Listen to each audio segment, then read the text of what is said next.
3 ఇళ్ల స్థలాలు, 2 ఫ్లాట్లు, 19 ఎకరాల వ్యవసాయ భూమి, ఇంకా ఎన్నో ఎన్నో, ఒకటి కాదు, 2 కాదు, 60 లక్షల నగదు, కారు, మోటార్ వెహికల్స్, ఇంట్లో విలువైన గృహోపకరణాలు, 5 బ్యాంక్ లాకర్లు.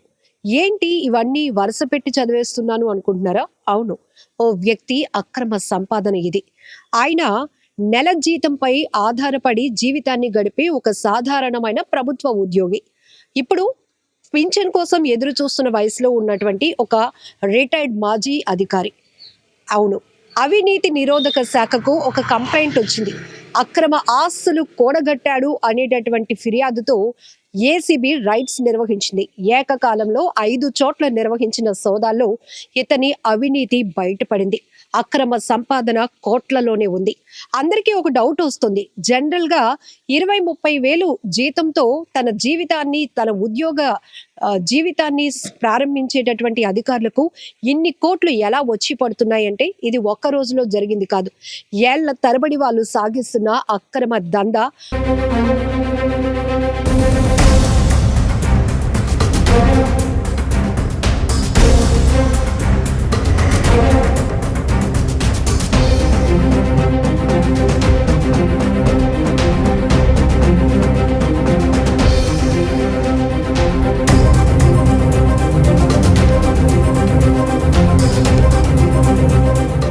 అక్రమంగా అడ్డగోలుగా సంపాదిస్తున్న సంపాదన ఇది.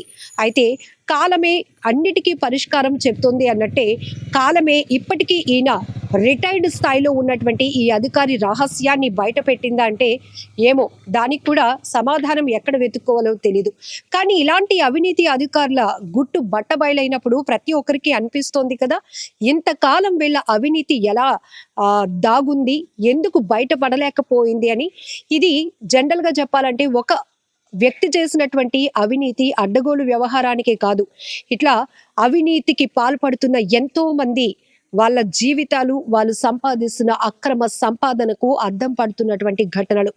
విశాఖ జిల్లా పంచాయతీ రాజ్లో రిటైర్డ్ సూపరింటెండెంట్ ఇంజనీర్ గా పనిచేసినటువంటి, రిటైర్ అయి ఉన్నటువంటి ఉద్యోగి ఎవరైతే ఉన్నారో కల్లేపల్లి శ్రీనివాస్ ఇంట్లో ఏకకాలంలో ఏసీబీ రైడ్స్ నిర్వహిస్తే 5 చోట్ల, హైదరాబాద్, విజయనగరం, విశాఖ, ఇంకా మరికొన్ని చోట్ల ఏకకాలంలో జరిపినటువంటి రైడ్స్ లో అవినీతి సొమ్ము బయటపడింది.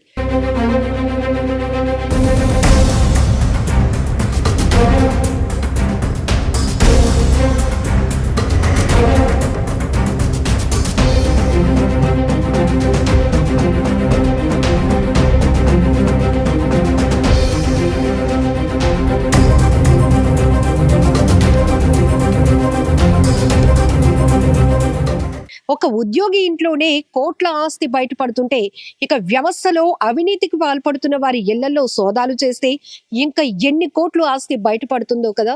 నిజంగానే ఇది ప్రజల కడుతున్నటువంటి పన్నుల డబ్బుతో జీతం అందుకుని ఉద్యోగాలు చేస్తున్న అధికారులు ఇలా ప్రజల నమ్మకాన్ని దోచేస్తున్నారు. ప్రజల నుంచే ప్రభుత్వాల కళ్ళు గప్పి అడ్డగోలు సంపాదన చేస్తున్నారు. ఇది ఒక్కరి వల్లే సాధ్యమవుతోందా? ఒక నెలల్లో, 2-3 నెలల్లోనే సాధ్యమవుతుందా అంటే కాదు. ఏళ్ల తరబడి కొనసాగిస్తున్న అక్రమ దందా. వీళ్ళకి సహకరిస్తున్న వారు లేకపోనూ లేదు.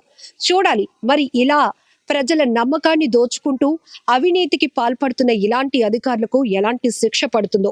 ఇంతకీ ఈ కల్లేపల్లి శ్రీనివాస్ గారు తన ఉద్యోగ జీవితాన్ని ఎప్పుడు ప్రారంభించారు, ఎక్కడెక్కడ పనిచేశారు, ఏ ఏ హోదాల్లో ఉన్నారు, ఈ సొమ్ము ఎక్కడి నుంచి సంపాదించారు, అసలు ఏసీబీ రైట్స్ లో పట్టుబడినటువంటి ఈ అక్రమ ఆస్తుల వివరాలేంటి, డీటెయిల్ గా చూద్దాం.